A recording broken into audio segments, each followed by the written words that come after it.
మేషరాశి వారికి అనుకూల ఫలితాలు ఉంటాయి. వృషభ రాశి వారి రుణములకై ఇబ్బందులు, మిథున రాశి వారి ప్రయాణాలు వాయిదా, కర్కాటక రాశి వారి కోపం అధికంగా ఉంటుంది, కోపం తగ్గించుకోవాలి. సింహరాశి వారి నూతనమైనటువంటి వివాహ యోగం.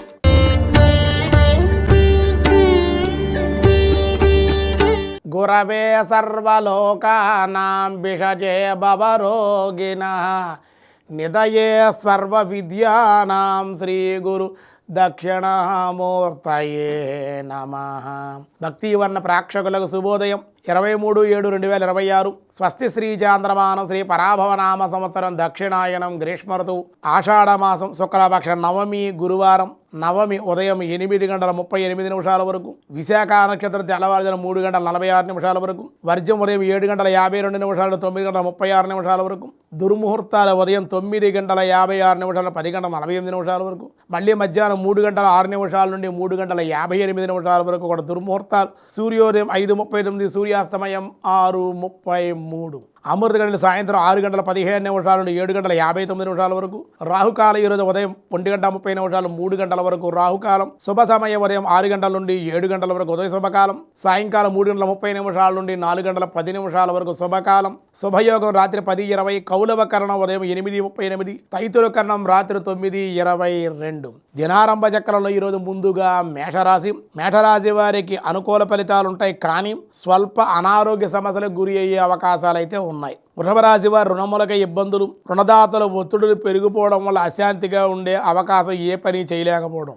మిథున రాశి వారి ప్రయాణాలు వాయిదా, వాహనాలు రిపేర్లు, దానివల్ల ధన వ్యయ సూచనలు కూడా ఉంటాయి. కర్కాటక రాశి వారి కోపం అధికంగా ఉంటుంది, కోపం తగ్గించుకోవాలి. లేదంటే సమస్యలు పెరిగిపోయే అవకాశం, బంధువులతో విరోధాలు ఉండే అవకాశాలు ఉన్నాయి. సింహరాశి వారి నూతనమైనటువంటి వివాహ యోగం, శుభకార్య ప్రయత్నాలు కలిసి వచ్చే అవకాశం ఉంది. కన్యారాశి ప్రభుత్వ మూలికంగా లాభాలు, ఆ లాభాలు అందుకుని పనులన్నీ కూడా పూర్తయ్యే అవకాశం కూడా ఉంది. తులారాశి వారికి అధిక శ్రమ, ఖర్చులు పెరిగే అవకాశం. దేవతా ఆరాధన, దేవాలయ దర్శనాలు చేయడం వల్ల ఈరోజు అనుకూలం మీకు. వృశ్చిక రాశి వారికి వృత్తి వ్యాపారాల్లో మార్పులు తథ్యం, జాయింట్దారులతో ఇబ్బందులు, మానసిక అశాంతి. ధనస్సు రాశి వారి దూర ప్రాంత ప్రయాణ అనుకూలతలు, ధనలాభం. మకర రాశి వారికి అన్ని రంగాల వారికి కూడా ఈరోజు కలిసి వస్తుంది, ప్రభుత్వ మూలకంగా ధనలాభం ఉంది. కుంభరాశి వారికి వ్యాపార భాగస్వాముల వల్ల వివాదాలుంటాయి, కొంచెం జాగ్రత్తగా ఉంటే చాలా మంచిది. మీనరాశి వారి వ్యసనాలు, దాని మూలక ఖర్చులు, గౌరవభంగం ఉండడం, చెడు స్నేహితుల వల్ల ఇబ్బందులు ఉండే అవకాశం ఉంది. ఈరోజు ఉదయం నవమి 8:36 తర్వాత దశమి వస్తుంది కాబట్టి ఉదయం 9 గంటల నుండి గురువారం కాబట్టి చిన్న చిన్న కార్యక్రమాలకి ఈరోజు అనుకూలం. అసలు తొలి ఏకాదశి అంటే ఏమిటి, ఎందుకు ఆచరించాలి మనం అంటే చూడండి, మనకి ఆషాఢమాసం శూన్యమాసం, పండగలు ఏం లేవు మనకు. శ్రీరామనవమి నుంచి పండగలు ఇంకేం ఉండవు. కాబట్టి పండగల ప్రారంభం ఈ తొలి ఏకాదశి, మొదటి పండుగ.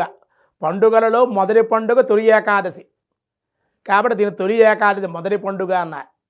రెండోది దీన్నే శయన ఏకాదశి అన్నారు, భగవంతుడు శయనించేటువంటి ఏకాదశి. రెండోది దక్షిణాయన ప్రారంభానికి కూడా ఈ ఏకాదశి, దానికి కూడా తొలి ఏకాదశి అని చెప్పుకోవచ్చు.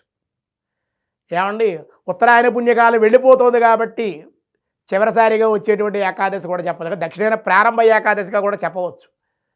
అయితే శయన ఏకాదశి అంటారు దీన్ని. ఏం చేయాలి? ఏకాదశి ఉపవాసం చెయ్యాలి. శ్రీమన్నారాయణమూర్తి వైకుంఠంలో ఇంతవరకు కూడా ఉత్తరాయణ పుణ్యకాలం దేవతలు బాగా అర్చిస్తూ ఉంటారు, ఋషులు అందరూ కూడా, మానవులు అందరూ అర్చిస్తూ ఉంటారు భగవంతుడు. కానీ భగవంతుడు అంతా చూస్తూ ఉంటాడు. కానీ ఎవరు భక్తులు కాదు వాళ్ళు తెలుసుకోవడం కోసం అంతర్బహిచ్చ తత్సర్వం వ్యాప్య నారాయణ స్థిత, అంతటా బయట కూడా స్వామి ఉన్నాడు, అంతటా చూశాడు ఉత్తరాయణ పుణ్యకాలంలో. కానీ దక్షిణాయనంలో అంతర్బహిచ్చ తత్సర్వం, అంతర్ముఖంగా చూస్తా అంటే ఆయన శయనించి ఏ లోకాలు ఎక్కడున్నాయి, అన్ని లోకాలు మనం చెప్పినట్టు జరుగుతున్నాయా, నిజమైన భక్తులైనా వీళ్ళు నటిస్తున్నారా, గొప్ప కోసం చేసుకుంటారా, బడాయి కోసం తరించాలని చేస్తున్నారా, ఎవడ భక్తుడు కాదో వాళ్ళ పరీక్షించడం కోసమే పరమాత్మ శ్రీమన్నారాయణ. ఆయనకి నిద్ర ఏమిటండి, లోకాల కోసం కపట నిద్రలోకి ఆయన వెళ్తారన్నమాట. కాబట్టి వెళ్ళి మానసికంగా ఆయన చూస్తూ ఉంటారు. అందుకే చాతుర్మాస దీక్ష వ్రతం ప్రారంభమవుతుంది. 4 మాసాలు. ఈ 4 మాసాలు కూడా 1 మాసం పప్పులు తినకూడదు, 1 మాసం పాలు తాగకూడదు, ఒక మాసం పెరుగు తినకూడదు, ఒక మాసం కాయగూరలు అవన్నీ కూడా తినకూడదు, 4 మాసాలు 4 విసర్జించాలి. అవి తినకపోవడం వల్ల ఆరోగ్యం కూడా సైన్స్ కూడా చెప్తే ఇవి కావాలంటే ఆయుర్వేదం చెబుతుంది అది కూడా. ఎందుకు చాతుర్మాస్యం చేస్తారు, ఈ ఒక్కొక్క మాసం ఒక్కొక్కటి విడిచిపెట్టడం వల్ల ఏం కలుగుతుంది, శరీరంలో వ్యాధులన్నీ తొలగుతాయి. వర్షాల వల్ల పడేటువంటి క్రిమికీటకాది దోషాలు ఈ చాతుర్మాస వ్రత దీక్ష వాళ్ళు ఏ రోగాలు ఉండవు. ఒక పక్కన ఆరోగ్యం, ఒక పక్కన ఆధ్యాత్మికమైన ప్రయత్నం, ఇంకో పక్కన తపస్సు. ఈ 4 మాసాలు తొలి ఏకాదశి నుండి చాతుర్మాస దీక్ష చేస్తే తపస్సు చేసిన పుణ్య ఫలితాన్ని నేను ఇస్తాను, స్వయంగా నారాయణుడే చెప్పాడు. కాబట్టి అటువంటి శక్తి చాతుర్మాస దీక్షకు ఉంది. ఎక్కడికి కదలకూడదు 4 మాసాలు కూడా. మేము ఎక్కడ అంటే కొంత 4 మాసాలు ఒకే చోట ఉండి చాలామంది ఋషులు, సిద్ధపురుషులు, మహర్షులు, స్వాములు, సన్యాసులు, ఎంతమంది స్వామీజీలు ఇప్పుడు కూడా చేస్తున్నారు. వాళ్ళే కాదు, మనం కూడా చేయొచ్చు. బ్రాహ్మణ గుళ్ళలో మేము అలాగే చేస్తూ ఉంటాం. బయట మానవులు కూడా అందరూ కూడా ఆచరించవచ్చు. 4 మాసాలు దీక్షగా ఉండి చేయవచ్చు.